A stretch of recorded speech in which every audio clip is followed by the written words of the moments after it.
ఇచ్చాను కాబట్టి నాకు ఓటు వేయండి, మమ్మల్ని అన్యాయం చేస్తున్నారు, ఆంధ్ర వాళ్ళు వచ్చిర్రు, వీళ్ళు వచ్చిర్రు, వాళ్ళు వచ్చిర్రు అని చెప్పింది మన కేసీఆర్ గారే కదా. ఈ రోజున కాళేశ్వరం ప్రాజెక్టు అన్ని వేల కోట్ల ప్రాజెక్టు ఎవరికి ఇచ్చాడు? ఒక ఆంధ్ర వ్యక్తికే కదా ఇచ్చింది. అప్పుడు అప్పుడు అప్పుడు గుర్తుకు రాలేదా ఆంధ్ర వాళ్ళని? ఈ రోజున మాట్లాడుకుంటే అంతేకాకుండా ఈ ఒక ఒక ప్రాజెక్ట్ కాదు, ప్రతి ఒక్కటి వాళ్ళ డబ్బులు రొటేషన్ జరిగే ప్రాజెక్టులన్నీ వీళ్ళకి అనుకూలంగా ఉన్న వాళ్ళందరూ తెలంగాణ వాళ్ళే. పొరపాటున వీళ్ళకి ఏదైనా పొరపాటున ఒక్కటి ఏదైనా కానీ వీళ్ళకి ఏదైనా మాట మాట్లాడితే మాత్రం వాళ్ళంతా తెలంగాణ ద్రోహులు. ఇదే స్టాంప్ వేయటం, తెలంగాణ ద్రోహులు అనేయటం, వాళ్ళ ఫోన్లు ట్యాపింగ్ చేయటం, వాళ్ళు ఎక్కడెక్కడ ట్రాన్సాక్షన్ చేస్తున్నారు, ఏం కథ ఇవన్నీ తెలుసుకోవడం, బెదిరించడం, వాళ్ళ దగ్గర నుంచి డబ్బులు గుంజుకోవడం, డబ్బులు దందా చేయడం, ఇదే దందా నడిచింది. కానీ నిజంగా చెప్తున్నా, తెలంగాణలో అభివృద్ధి అనేది ఎక్కడ కనపడలా. వీళ్ళు చేసిన అభివృద్ధి ఏందయ్యా అంటే కూడల మధ్యలో సర్కిల్ పెట్టడం, ఎక్కడైనా హైవేల మధ్యలో సర్కిల్ పెట్టడం, ఆ సర్కిల్ కొంచెం డెకరేట్ చేయడం, తెలంగాణ డెవలప్ చేసామని చెప్పేసి చెప్పుకోవడం. ఇప్పటి వరకు అంటే డిఎస్సి నోటిఫికేషన్ ఎందుకు ఇవ్వలేదండి 10 ఏళ్ల నుంచి? ఒకటే ప్రశ్న అడుగుతున్నా, మీ తరపున అడుగుతున్నా, డిఎస్సి నోటిఫికేషన్ ఎందుకు ఇవ్వాల? ఎలక్షన్స్ ముందు మాత్రం న్యూస్ పేపర్లో మెయిన్ పేపర్లో వేస్తారనమాట. ఇన్ని వేల ఉద్యోగాలు వచ్చేస్తున్నాయి, అన్ని లక్షల ఉద్యోగాలు వచ్చేస్తున్నాయి, అన్ని వచ్చేస్తున్నాయని. ఈ 10 ఏళ్లలో ఎందుకు చేయలేకపోయారు? ఉద్యోగాలు ఎందుకు ఇవ్వలేకపోయారు? నిరుద్యోగులను ఎందుకు ఆదుకోలేకపోయారు? తెలంగాణ ఉద్యమంలో మొట్టమొదటి స్థానం ఎవరిది? నిరుద్యోగులదే కదా, విద్యార్థులదే కదా. వాళ్ళందరినీ ఇప్పుడు ఎక్కడ పెట్టాడు? వాళ్ళందరికీ ఎటువంటి అవకాశం ఇచ్చారు? తెలంగాణ కోసం ప్రాణాలు అర్పించిన వాళ్ళు ఉన్నారు. వాళ్ళ కుటుంబాలకి ఏం చేశాడు?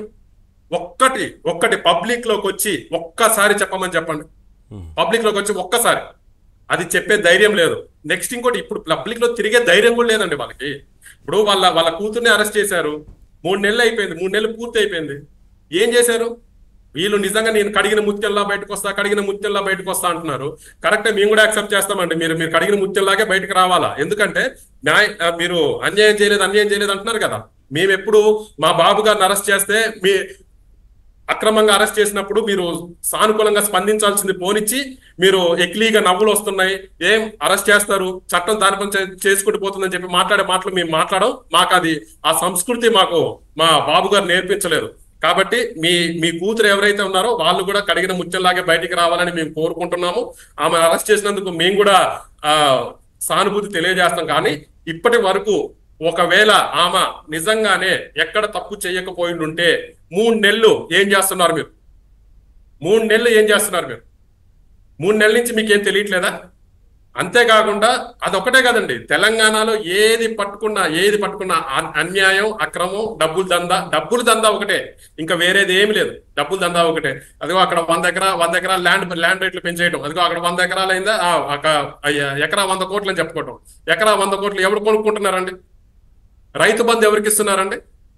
రైతు బంధు ఎంతమందికి ఇస్తున్నారు? నిజమైన రైతులకు అందుతుందా? ఎవరికి లేదు.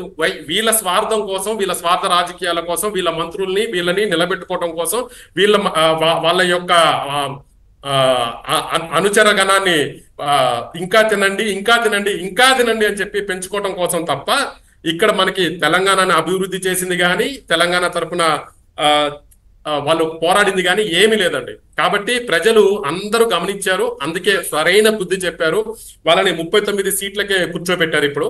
అంతేకాకుండా ఇప్పుడు ఉన్న దాంట్లో ఒక 6 మంది వెళ్ళిపోయారు, మిగతా వాళ్ళు కూడా వెళ్ళిపోతారు ఖాళీ. ఇప్పుడు ప్రతిపక్ష హోదా కూడా ఉండదు. ఆయన ఎలాగో రాకూడదు అనుకుంటున్నాడు అసెంబ్లీకి, వాటికి కూడా ఆయన కోరిక కూడా నెరవేరుతుంది. మేము కూడా అదే అనుకుంటున్నాం, ఆయన ఎప్పుడు ఫామ్ హౌస్ లోనే కూర్చోబెట్టాలనేసి చాలా హ్యాపీగా ఫీల్ అవుతున్నాం. ఆయన అక్కడే కూర్చోబెడతాం కూడా. ఎందుకంటే